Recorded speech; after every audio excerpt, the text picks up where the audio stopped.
ఇదంతా వాళ్ళు ఈరోజు అధికారంలో ఉండి కూడా చేయకపోవడానికి కారణం, చేయలేకపోతున్నందుకు కారణం మా నాయకుడు జగన్మోహన్ రెడ్డి గారని సాకులు చెప్తూ కాలయాపన చేస్తున్నటువంటి విషయం మీ అందరికీ తెలుసు. అలాగే ఇది ఏంటి అని ప్రశ్నిస్తే ఏ విధంగా అక్రమ కేసులు కట్టి అక్రమ అరెస్టులు చేసి ఏ విధంగా జైలు పాలు చేస్తున్నారో మనం చూస్తున్నాం. ఈరోజు మా చిలకలూరుపేట నియోజకవర్గానికి సంబంధించినటువంటి YSR Congress party social media activist అయినటువంటి దళిత ముద్దుబిడ్డ మా రాకేష్ని ఏ విధంగా అక్రమ కేసులు పెట్టి జైలుకి ఈడ్చారు అనేది మీరు చూస్తూ ఉన్నారు. దాని గురించి నేను వివరంగా చెప్తా. రాకేష్ని వారి కుటుంబ సభ్యులతో పాటు మా నియోజకవర్గ సభ్యులందరూ కూడా ఈ రోజున పరామర్శించడానికి రావడం జరిగింది. రాకేష్కి ధైర్యం కూడా చెప్పడం జరిగింది. ఒక్కసారి మనం ఏ విధంగా కూటమి ప్రభుత్వం వచ్చాక చక్కటి అందమైన కట్టుకథల్ని ఏ విధంగా అల్లి అక్రమ కేసులు పెట్టి జైళ్ళ పాలు చేస్తున్నారని చూస్తే ఈ రాష్ట్రంలోనే ఈ రాకేష్ అరెస్ట్ కానీ రాకేష్ని జైల్లో పెట్టడం అనేది ఒక కేస్ స్టడీ అనేది మనం చూడొచ్చు. ఎందుకంటే దీని గురించి మీకు ఇన్ షార్ట్ నేను చెప్తాను. ఇక్కడ భాష అనే అతనితో ఎమ్మెల్యే పత్తిపాటి పుల్లారావు ఒక కంప్లైంట్ ఇప్పిస్తాడు. ఎమ్మెల్యే పుల్లారావు డైరెక్షన్లో కంప్లైంట్ ఏమని ఇప్పిస్తారంటే 6/3/2025 అంటే 6th మార్చిన రాత్రి సుమారు 9 గంటల సమయంలో ఈ భాష కళామందర్ సెంటర్ మీదుగా వెళ్తుంటాడు. అప్పుడు వెళ్తున్నప్పుడు దారిలో ఈ దొడ్డ రాకేష్ గాంధీ, ఫణీంద్ర నాగిశెట్టి, దామిశెట్టి రామకోటేశ్వరరావు ఈ ముగ్గురు కూడా నలుపు రంగు డ్యూక్ బైక్ పైన వచ్చి నన్ను అడ్డుకొని అబ్యూజివ్ వర్డ్స్ని మెన్షన్ చేశారు. ఆ వర్డ్స్ నేను మెన్షన్ చేయట్లేదు ఇక్కడ అని మాట్లాడి అతన్ని ఏదో ఇష్టం వచ్చినట్టుగా మాట్లాడి ఈ ముగ్గురు కూడా ఈ భాష అనే అతన్ని చుట్టుముట్టి అందులో ఈ దొడ్డ రాకేష్ గాంధీ ఈ భాష ఫోన్ ఇవ్వమని ఇవ్వకపోతుంటే రాకేష్ గాంధీ జోబులో ఉన్నటువంటి కత్తిని తీసి ఆ కత్తి మడతపెట్టి తీసి అలాగే ఇతనితో పాటు ఉన్నటువంటి రాకేష్తో ఉన్నటువంటి ఫణీంద్ర అలాగే దామిశెట్టి కోటేశ్వర వీళ్ళు కూడా చిన్నపాటి కర్రలు పట్టుకొని ఉండి ఈ భాష మీద అతని సెల్ ఫోన్ ఇవ్వమని ఇవ్వకపోతే అతను గొంతు మీద కత్తి పెట్టి డీప్గా థ్రెటన్ చేసి అతన్ని చంపుతానని ఆ మాదిరిగా మాటలు మాట్లాడి బెదిరించి ఈ భాష జోబ్లో ఉన్నటువంటి ఐటెల్ బ్లూ కలర్ ఫోన్ చెప్పాడు. దీని ఐఎంఈ నంబర్స్, ఫోన్ నంబర్స్ ఇందులో ఇచ్చాడు. ఇక ఈ ఫోన్ని రాకేష్ గాంధీ తీసుకున్నాడని ఈ ముగ్గురు కూడా రాకేష్ గాంధీ, ఫణీంద్ర, ఈ కోటేశ్వరు ఈ ముగ్గురు కూడా ఈ భాషని అబ్యూజివ్గా ఇష్టం వచ్చినట్టు బెదిరించి తనని చంపే ప్రయత్నం చేశారని, దాంట్లో భాగంగా అటుగా ఆ పక్క నుంచి వస్తున్నటువంటి పిల్లికోటి, పఠాన్ సమదు, మధుమాల రవి వీళ్ళంతా ఈ జవాజీ బుచ్చిబాబు వీళ్ళంతా కూడా అక్కడి నుంచి చూసి అక్కడి నుండి వాళ్ళు పరారైనట్టుగా ఈ కథ అంతా అల్లారు. నేను అడుగుతా ఉన్నా పోలీసుల్ని, ఈ కేసు కట్టినటువంటి సిఐని, ఇదంతా నిజమా? ఇదంతా నిజమా అని నేను సిఐని అడుగుతా ఉన్నాను. అంటే ఈ మధ్యకాలం మనం చూస్తూ ఉన్నాము ఏమనంటే BNS 111 సెక్షన్ ఆర్గనైజ్డ్ క్రైమ్ కింద సోషల్ మీడియా వాళ్ళ మీద కేసులు పెడితే కోర్టు వీళ్ళ మీద చివాట్లు పెడుతుంది వీళ్ళకి. అందుకని ఇక ఇదైతే కోర్టు ఒప్పుకోవట్లేదు కాబట్టి బెయిలబుల్ సెక్షన్స్ అయితే పెడితే కష్టము, నాన్ బెయిలబుల్ సెక్షన్స్ పెట్టాలని 308 కట్టాడు ఈ సిఐ. ఈ 308 అంటే ఏంటంటే ఎక్స్టార్షన్కి సంబంధించి, అంటే డీప్గా థ్రెటన్ చేసి భయప్రాంతులకు గురి చేసి అని చెప్పి దాదాపుగా హత్య యత్నం చేశాడన్నట్టుగా ఇదైతే నాన్ బెయిలబుల్. ఈ సెక్షన్లు పెడితే రాకేష్ని ఫిక్స్ చేయొచ్చు అనేటువంటి ఒక ఉద్దేశంతో ఈ సెక్షన్లు పెట్టడానికి అల్లినటువంటి అందమైన కట్టుకథ ఇది. అయితే దీంట్లో వాస్తవాలు చూస్తే వాస్తవాల్లోకి మనం కనుక వెళ్తే 9 గంటలకి కళామందిర్ సెంటర్ చిలుకూరుపేటలో ఇది జరిగింది అని చెప్పి ఈ కట్టుకథ అల్లారు. దీనికి సాక్షాత్తం ఆధారాలు ఉన్నాయి. ఏమనంటే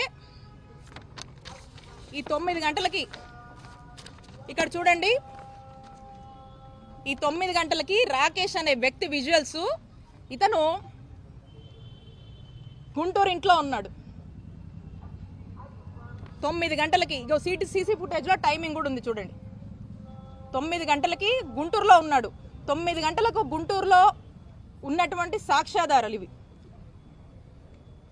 అంటే 9 గంటలకు గుంటూరులో ఉన్నాడు. కళామందిర్ సెంటర్కి ఎట్లా రీచ్ అవుతాడు? కళామందిర్ సెంటర్లో ఎలా తేలుతాడు? ఇదే కాదు, ఈ ముందు రోజు లేడు. ఈ కూటమి ప్రభుత్వం ఏర్పడ్డాక 9 నెలల నుంచి తనను రకరకాలుగా హింసిస్తున్నారని చెప్పి ఈ అబ్బాయి బయట ఉంటున్నాడు. అండ్ ఆ ముందు రోజు కూడా ఆ అబ్బాయి గుంటూరులోనే ఉన్నాడు. పైగా ఆ 2 రోజుల్లో కూడా నేను పాల్గొన్నటువంటి కార్యక్రమంలో, నేను అటెండ్ అయినటువంటి మీటింగ్స్లో మాతో పాటే ఫాలో అయ్యాడు. అలాగే ఇందులో మెన్షన్ చేసినటువంటి మరొకరు ఫణీంద్ర, ఈ ఫణీంద్ర నాగిశెట్టి అనేవాడు 9 అప్పుడు సెలూన్లో హెయిర్ కట్లో ఉన్నాడు. ఇది సెలూన్కి సంబంధించినటువంటి వచ్చినటువంటి ఫుటేజ్. మనకి 9 హెయిర్ కట్లో ఉన్నవాడు, ఫుటేజ్ అవైలబుల్ ఉంది, ఇంత ఎవిడెన్సెస్ ఉన్నాయి. ఎలా కళామందిర్ సెంటర్లో పార్టిసిపేట్ చేస్తారు దీంట్లో? అలాగే ఈ దామిశెట్టి కోటేశ్వర్ అనే అతను హైదరాబాద్లో ఒక ఉద్యోగం ఎత్తుకొని అక్కడే ఉంటున్నాడు. అక్కడ తన ఉద్యోగంలో ఆఫీస్లో ఉన్నాడు. దాని ఎవిడెన్సెస్ కూడా ఉన్నాయి. ఈ ముగ్గురు కళామందిర్ సెంటర్లో ఈ విధమైనటువంటి ఎక్స్టార్షన్కి పాల్పడ్డారని చెప్పి నాన్ బెయిలబుల్ సెక్షన్స్ పెట్టి ఈ విధంగా హింసిస్తున్నారు. కూటమి ప్రభుత్వం ఏర్పడిన దగ్గర నుంచి కన్నా మనం చూస్తుంటే ఇప్పటికీ 16 కేసులు ఈ రాకేష్ గాంధీ మీద వేరు ప్రాంతాల్లో ఎక్కడెక్కడో ఏవో కంప్లైంట్స్ అట ఇచ్చారట, ఉన్నాయట. అందుకని ఇప్పుడు ఇతన్ని హింసించాలంట. అంటే ఒక్కసారి ఆలోచించండి, అక్రమ కేసులు పెట్టే విషయంలో కూటమి ప్రభుత్వం యొక్క పిచ్చి పరాకాష్ఠకు చేరిందని ఈ రాకేష్ యొక్క కేసే, ఈ కేస్ స్టడీయే మనకు ఎవిడెంట్గా ఒక ఐ ఓపెనింగ్గా కనిపిస్తుంది. అక్రమ కేసులు ఏ విధంగా కూటమి ప్రభుత్వం వాళ్ళు కడుతున్నారు, వైఎస్ఆర్ కాంగ్రెస్ పార్టీ వాళ్ళని హింసిస్తున్నారు, జైళ్ల పాలు చేస్తున్నారని. అయితే దీనికి సంబంధించి మనం చూస్తే ఒక్క ఆధారం కూడా, వీళ్ళు పెట్టినటువంటి ఎక్స్టార్షన్ కేసుకి ఒక్క ఆధారం కూడా లేకుండా ఎమ్మెల్యే డైరెక్షన్స్ మీదుగా ఎమ్మెల్యే రాకేష్ గాంధీ నా టార్గెట్ ఏం చేస్తావో నాన్ బెయిలబుల్ సెక్షన్స్ పెట్టి తీసుకొచ్చి అరెస్ట్ చేయండి, జైలుకు పంపించండి అని ఎమ్మెల్యే ఇచ్చినటువంటి ఇన్స్ట్రక్షన్స్ మేరకు ఈ నెరేటివ్ అల్లి మరి ఈ సిఐ ఏ విధంగా కూడా ఇలాంటి సెక్షన్స్ పెట్టి ఏ ఆధారాలు లేకపోయినా కూడా ఈ యొక్క నెరేటివ్ని కనీసము మనం పెడుతున్న కంటెంట్కి కనీసం సింక్ అవుతుందా లేదా అని కూడా తన యొక్క విచక్షణను కూడా కోల్పోయి ఏ విధంగా ఈ యొక్క కేసు కట్టారనేది మనకు స్పష్టంగా అర్థమవుతోంది. కాబట్టి నేను చెప్తా ఉన్నా స్పష్టంగా, ఇలా ఎమ్మెల్యే చెప్పాడనో ఇంకెవరో చెప్పారనో వాళ్ళ యొక్క టార్గెట్స్ కోసము ఇక్కడ ఉన్నటువంటి పోలీసులు అత్యుత్సాహం చూపించి మీరు గనక ఈ విధంగానే వాళ్ళు చెప్పారు వాళ్ళ మెప్పుల కోసం మీ ఉద్యోగాల కోసము ఈ విధంగా గనక మీరు ఈ విధంగా చేస్తున్నారు, మీరు చేశారు. ఇప్పుడు ఈరోజు చెప్పిందే విత్ ఎవిడెన్స్ ఇవన్నీ కూడా మేము కోర్టుకు సబ్మిట్ చేశాము. ఖచ్చితంగా దీని మీద పెద్ద ఎత్తున న్యాయ పోరాటం చేస్తాము. ఖచ్చితంగా ఈ అత్యుత్సాహం చూపించి వాళ్ళ యొక్క మెప్పులు పొంది ఏ విధంగా వాళ్ళ యొక్క రూల్స్ అన్నీ కూడా మర్చిపోయి పోలీసులు వ్యవహరిస్తున్నారో ఖచ్చితంగా మిమ్మల్ని న్యాయస్థానం ముందు ఏదో రోజు నిలబెడతాము. ఖచ్చితంగా చట్టం ముందు మీరు నిలబడి సమాధానం చెప్పుకునేటువంటి రోజు మీకు వస్తుంది. అదే మీకు గుణపాఠం అని తెలియజేస్తున్నాను. అలాగే పోలీసులకు హెచ్చరిస్తున్నాను, మీరు ఇప్పుడు చేస్తున్నటువంటి అంటే ఇది మాకు బాధ అనిపిస్తుంది. మాకు పోలీసుల మీద, ఇన్స్టిట్యూషన్స్ మీద చాలా రెస్పెక్ట్ ఉంది.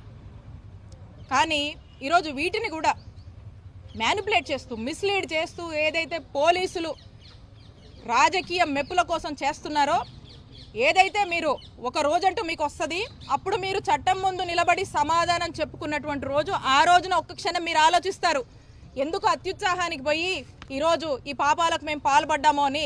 ఆ రోజు మీరు ఒకసారి ఆత్మవిమర్శ చేసుకునేటువంటి రోజు ఖచ్చితంగా వస్తుంది. సరైన గుణపాఠం మీకు చెప్తాము, చట్టం ముందు మిమ్మల్ని నిలబెడతామని చెప్పి పోలీసుల్ని హెచ్చరిస్తున్నాను.